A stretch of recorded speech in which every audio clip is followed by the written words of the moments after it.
Thank you. It's a pleasure to be here tonight and talk a little bit about some of the work we're doing at AngelMD, and I appreciate you all being here to listen. I hope it's interesting. So I wanted to talk about AngelMD. Before I get started, I was just curious, how many people in the room are physicians? Okay, terrific. And the rest of you startup entrepreneurs, executives, yeah? Okay, so we'll talk a little bit about both because both groups are constituencies of AngelMD. So AngelMD was founded in 2013 by my colleagues Jens Francis and Tobin Arthur, and they had a vision to create a network involving physicians, startups, investors to create better and structured angel investing. So before we talk about AngelMD in particular, I thought you guys probably all know this, but it would be helpful to remind ourselves why angel investing is so important and such a great space to be in. First, angel investing, of course, is high risk, which we tell all of the investors on the network, but it's also potentially high reward. As a physician, for the physicians in the room and for other investors, it's also a way to create significant passive income. As a physician, like myself, it's also fun to have an insider view of startups, to see what's happening, specifically in our space of healthcare. And then lastly, angel investing, if you have a conduit, allows you to exploit barriers that prevents other investors from getting in early to startups and improving your returns. The metrics of angel investing can be very positive, an internal rate of return of 22% on an average 4.5-year hold. And if you have faster exits, your returns can even be better than that. So there are clear economic benefits to shrewd angel investing. Healthcare is the space that we operate in, which most of you are working in as well.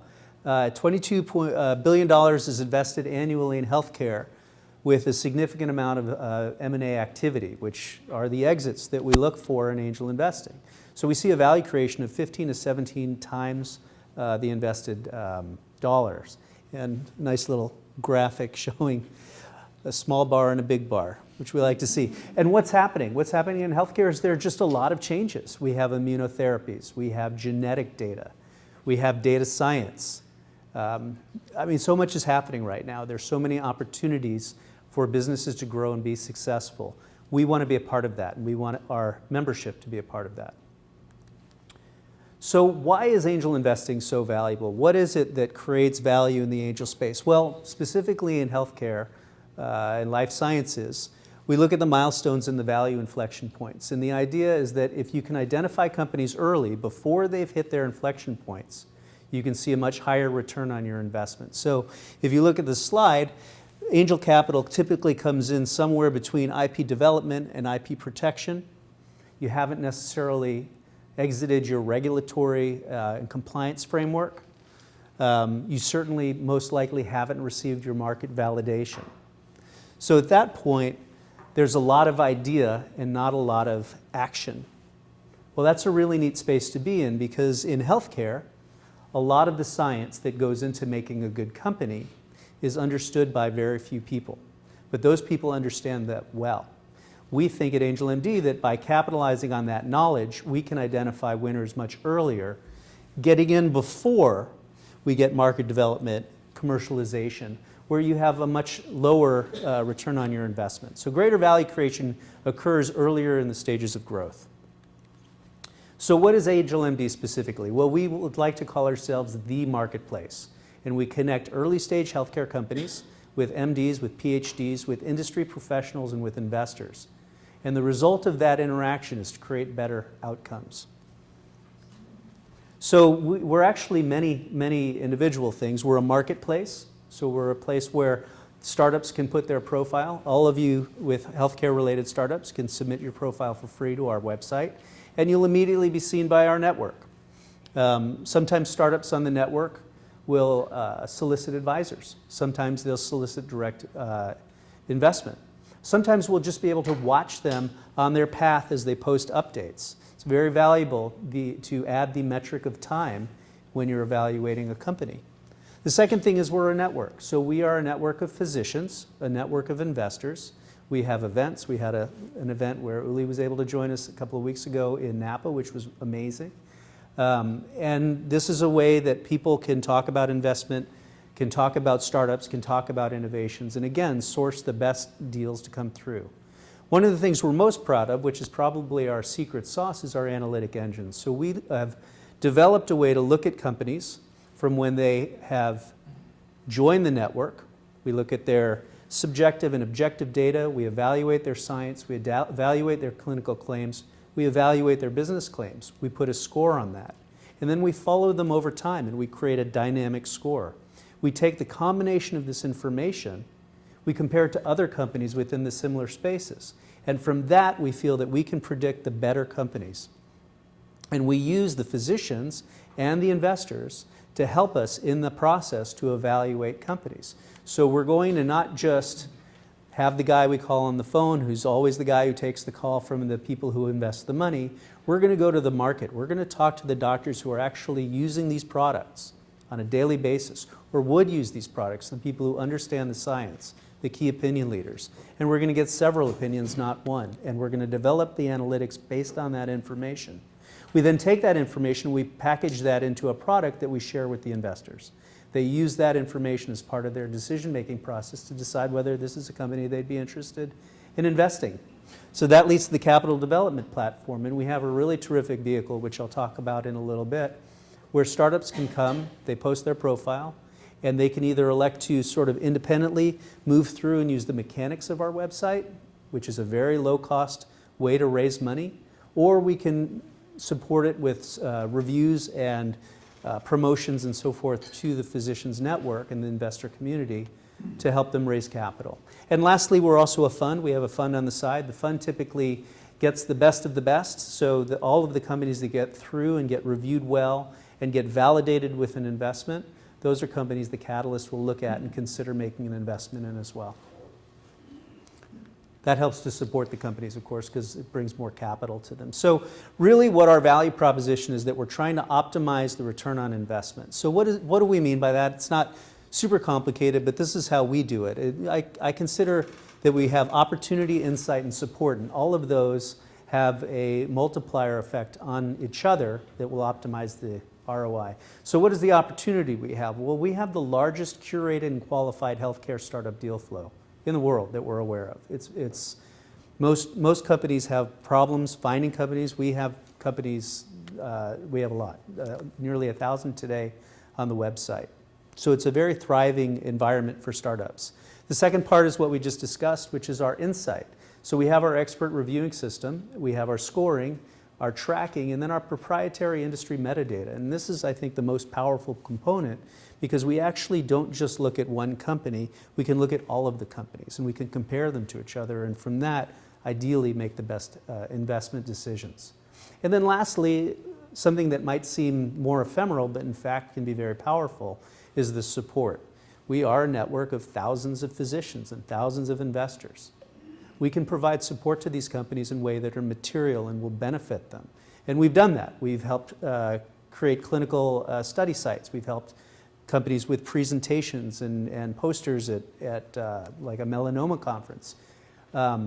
We have strategic partners in industry, for instance with J&J, with Philips, that we can make connections to. So we think that not only are we going to be investors that can understand what the companies are doing, we're also investors that can help them do it better and hopefully faster from a standpoint of exits. And of course, most of the exits in our space these days happen through M&A activities, so we really almost want to start knowing where we're headed. We want to start with the exit in mind, and we can help with that.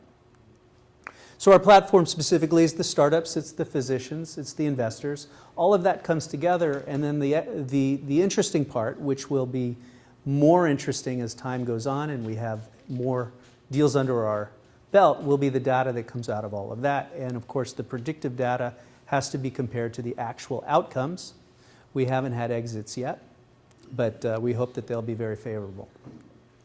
So we have actually done a lot of investing, and these are some of the companies we've invested in. I'll just briefly, Cortana is glioblastoma. Seronis is a device, it's a drug for glioblastoma. Seronis is a device company. BetaCat is a cancer company. Visus is a football helmet, prevents concussion. being used in the NFL. PharmaJet is a needle-free injection system, and so on. So we have device, we have not too much actually digital companies. We'd like to do more in that space, but a lot of device and a lot of pharma. Really great companies, very exciting, all still in business, so that's good. We're very excited, but no exits yet. We also have strategic relationships. Now this brings in new members, it brings in new intelligence. It also brings in new potential investors and clinical relationships. So the American College of Emergency Physicians, the American College of Cardiology, AAOS, American Academy of Orthopedic Surgeons, the AMA, TMC Innovation Center, J&J Innovation, and the Global Spine Group, NAS.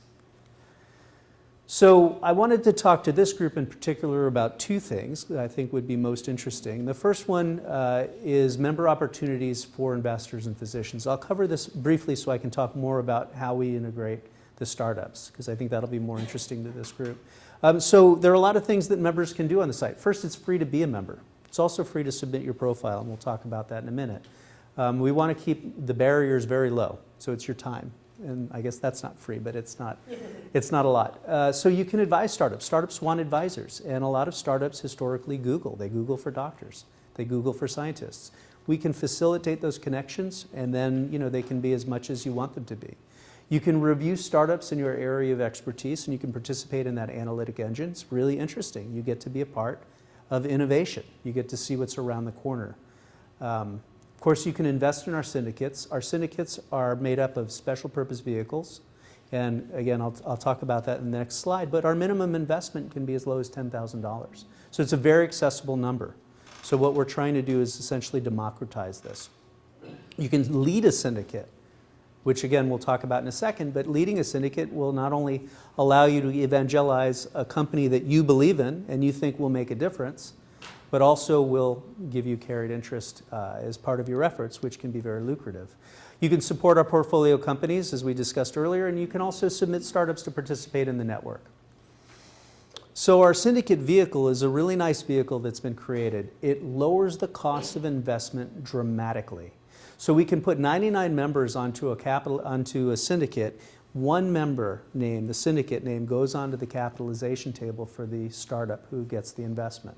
So really elegant, very low cost. We absorb all of those costs after a minor application fee. We get a little bit better shareholders' rights and influence because we've now aggregated angel investments rather than individual angels, so that's nice for the shareholders. We generally, as I said, have a $10,000 minimum investment, which is a greater accessibility point for most investors. Doctors, we have some money, but we can't risk it all on these types of investments. So this is a good way to bring physicians in. And because the vehicle is low cost, we can really, again, offer it to many people. And lastly, we even have an ability to accept some IRA money into the syndicate. So people can use non-operating cash for that. And then leadership in syndicates is a really cool thing. I've done it with several companies where you get to know a company really well, you really believe in what they're doing, you think it's very important, and so you become a leader and you go into your network and you help with the promotional materials and you try and help bring in a portion of the capital. If you do that, you'll earn carried interest in these companies. So these companies in healthcare, particularly in pharma and device, we expect to be able to prove a 20 to 30 time return on investment. I mean, obviously most won't get there, but if they can't demonstrate that on paper, it's probably not the right risk stratification for an angel investment. So if you imagine that we can see better deals and make better decisions and you can lead that syndicate, getting carried interest for a $500,000 raise can become a very lucrative proposition for the people who lead the syndicate. So it's a nice opportunity to do something. Again, hopefully it'll be something that you think is really good because you'll be investing in it as well. So it's a terrific opportunity. As I said, I've done it a few times and it's fun. You support the CEO and you also perform outreach into your network. So it's a fun way to get involved. And that's the syndicate. What I wanted to talk about more, I didn't realize we'd have as many startup executives here. I won't take too much time and then I'll take some questions, is just to talk a little bit about the onboarding of startups, which I think will be interesting to you. So it's a free process to submit your profile to AngelMD. And then once you're on the site, you'll have visibility, and people, doctors and investors will have visibility into your company, and there's social media streams and so forth. From there, we can elect to go ahead and talk about syndication. So that can take several different phases, where most of it is run by you and we just provide you some support, all the way to where we have the doctors getting involved and the investors leading syndicates to help raise capital for you. This is all crowdsourced. We never know what's going to happen. Sometimes the syndicates don't succeed. A lot of times they do. We've done about 20 investments in the past year and a half, I believe. And so there is definitely a path to success here, but it does require some work. But the process is very satisfying, I think, because a lot of the startups who work with us end up working with a lot of physicians, refining their messages. And we have a lot of educational materials on the site for the startups to really help them grow. Some startups are very mature. Some of the executives are very mature. Others are coming out of incubators and out of universities, and they've had no experience. So we can give a lot of that education and support that they might not otherwise get. So I think it's a nice environment for a startup to come through if they are able to help us do the work to promote themselves. So it's a nice tool. And again, the fees are very low. So it's worth exploring if you're looking to raise capital. I think that's all I have to say, and I'd love to hear if you have any questions. Yeah. Do you have any rules against like a physician starting their own syndicate for their own company? I think you get into a little bit of a conflict of interest issue. And so we'd want to make sure, first, of course, that's okay with the company. And some companies are very uncomfortable with that. And probably if it's your company, we're not going to let you raise a syndicate because of that conflict of interest. A physician who's affiliated, who's maybe done work with you, is less of an issue, and we'd have to explore that. Correct.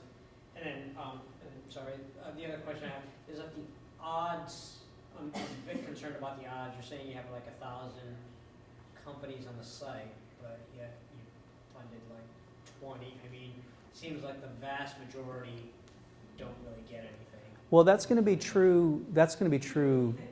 Oh, sorry. So the question is, the odds of getting funded are low. Well, the first thing is, we're not just a capital development platform. So for the companies that come to us and want a check, like, that's not really the process. What we're going to do, if it's something you elect to do, is we're going to provide you with a lot of tools which have value.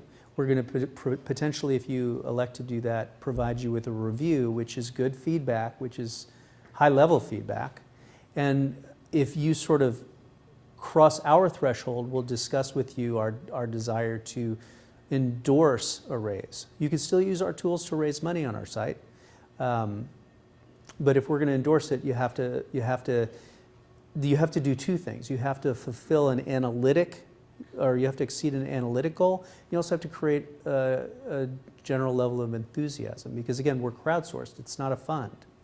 So we have to actually then go into the network and find those investors. So you're right. It is definitely not a guarantee, but it's an avenue that has a very low cost. And you're going to be raising money anyway, and if not anything else, what we're affording you the opportunity to do is use our tools at a very low cost, a cost that's much lower than the cost to you, to raise money through us. So what are your fees like? Are they sort of Kickstarter? It sounds like Kickstarter makes some. I'm not sure what Kickstarter fee structure is like, because the way they raise money is a little bit differently. Our fee structure is pretty simple. We have a nominal fee for our application. It depends on what level of service you get, but the most expensive one, I believe, is $5,000. So very nominal. And then AngelMD takes 10% carried interest on the premium syndicate that we run. So carried interest, I'm sure you guys probably all know it, doctors don't usually. But carried interest only comes out of a liquidity event that has profit. So we're tying our fortunes to the fortunes of the companies that we support. And if we raise money and there's a profit, then we'll take 10% carried interest on that. The syndicate leadership and the premium service will also be given 5%, up to 5% carried interest to share. So we think it's a very important job. We support it, we encourage it, we coach it, but we also reward it very well. So 15% carried interest will be removed from the profit, and about $5,000 up front. And then we also just to be complete, take about $15,000 for filing fees from the investors, but that's to file for their K-1s and so forth. And approximately how many businesses have received funding through? We've done about 20 deals. So just 20, so that's, I'm not just talking about your fund, I'm talking about like other people, raised independently of your fund, or is that not reasonable? That's those are the syndicates that we've done 20. Oh, So we have a network, and these are the deals that run through our network. Yeah, so 20. So we started in 2013. We really didn't start doing deals until about a year and a half ago because it was all infrastructure platform. I think the question is, what if they are not syndicates? Are they still raising money on your platform? You can solicit direct investment. We allow you to do that if you want. Let people know you have an open round. We let you do that too. And we want people to do well. We're not trying to, we're not trying to lock anybody up except for the ones that we actually work with. and is there a fee structure associated with that? No, that's free. No, that's free. That's just putting your profile, giving us a little data about yourself, and enough for people who might see it to say, hey, that's really interesting. So that's free. If you actually want to have us do the mechanics of the investment, or all the way to working hard on your behalf to help raise that money with your syndicate leaders and coaching them and so forth and doing the reviews, that's where that fee structure comes in. The other one, we're not a part of that. Okay, and do you gather any metrics on that? I'm sorry? And you haven't gathered any metrics? I don't know who's getting direct stuff, because then they take that offline ultimately. Okay. Yeah. How involved is your review of the application, or in terms of the feedback to the companies when we put Yeah. proposal together? How involved is the feedback? That's a really good question. We haven't been charging people in the past, and so we've been not as generous with giving the feedback. And as we put the fee structure into place, we want to develop, and so we have a one-page we're starting to give people, which gives them a rough sense of how they were reviewed and how they compare to other companies within that domain. And that's good data, but it's not deep data. And as we start charging for those things, we're gonna be more robust with respect to that. Yes. How do you calculate the score of the company, the analytics of How do you calculate the score? what are the dependencies? Well, there are a lot of dependents. It's a fairly comprehensive process. We look at clinical claims, scientific claims, and business claims, and we really break that down into a lot of granular data between market validation, market size, commercialization, revenue, funding, exit potential, valuation, peer review, scientific team, business team, clinical team, really everything, IP, regulation. We really are trying to look at all of the data that we think would relate to the success factor of a company. And then the other thing, and this is a really exciting thing that we're starting to do now, is look at it dynamically. So we're putting into place a dynamic score to follow companies over time, to look at the trend lines, to see how they grow. A lot of companies, sometimes they're out there, they get stale. That's really not so good, but it's hard to pick that up when you're taking a snapshot. The analogy I would make as a physician is an EKG is a moment in time. And all companies deliver us an EKG. And that tells you what's happening right there and then.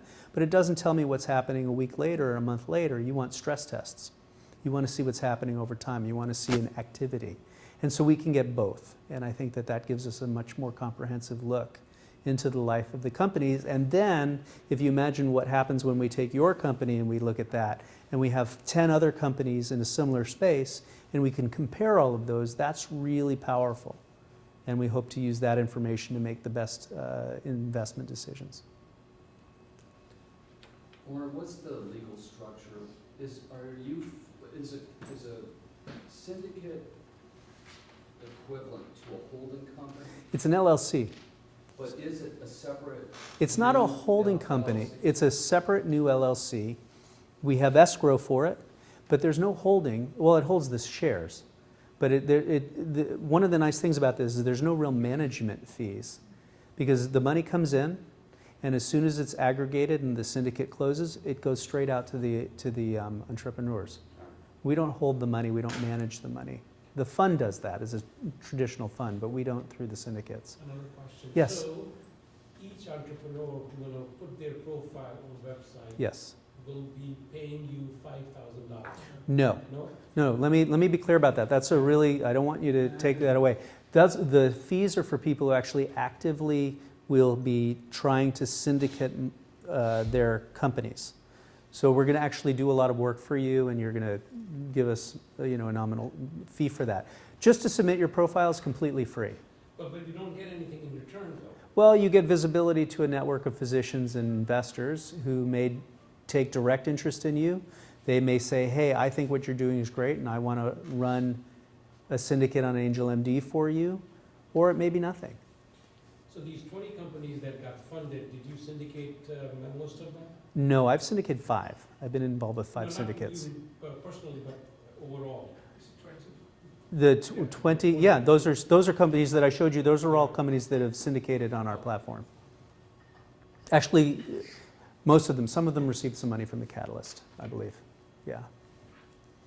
Yeah, I mean, like anything else, it's, so if you imagine what AngelList does, right? People put their companies up on AngelList. Of course, AngelList is agnostic to the type of company. We are a healthcare company where we think we can add value with our network. But then they don't do anything, right? So what we're doing is we're going to actually create reviews and stratification and intelligence and provide that to investors to help them make a better decision. That's what we're trying to do. And then we're going to try and work the network to help you raise capital as well. So we're doing a lot more than AngelList. And, so if you're going to look in this direction to crowdsource, what's the advantage? The advantage is if you're going to raise money from VCs are going to be a lot more involved in your business. Maybe that's good, maybe that's bad. We're not going to do that. We'll, if we take a lead, we'll maybe ask for a board seat, but we're not inclined to come in and run your business. We're inclined to support you. So it's just a different, it's a different process. And because it doesn't really cost you anything to initiate it, it's not a bad thing to do if you're looking for capital. And if it doesn't work, it didn't really cost that much. How about confidentiality? Nope. I mean, our members are accredited and have chosen to be a member of our network. But we don't want you to share information with us that's confidential because we can't control it, and we wouldn't advise you to do that. Yeah, that's probably true for every online thing, though. I wouldn't do it like that. Yes, Mary Jo. Yes, ma'am. I'm puzzled why you don't have more med tech. It's odd to have, say, biopharma, et cetera, and not have the med tech. Any idea why? Why we don't have more med tech? We have a lot of med tech. No, it's digital we don't have as much Yeah, of. but I mean, the more AI, digital, technology-driven things. I would think this would be a natural. No, well, we do have quite a few AI and digital. We have AI, we have some digital. I think the problem is a lot of the AI and digital is not clinically, it's not as clinical. And so it's not something that, as opposed to a drug or a device, that the doctors themselves can say, I would use that.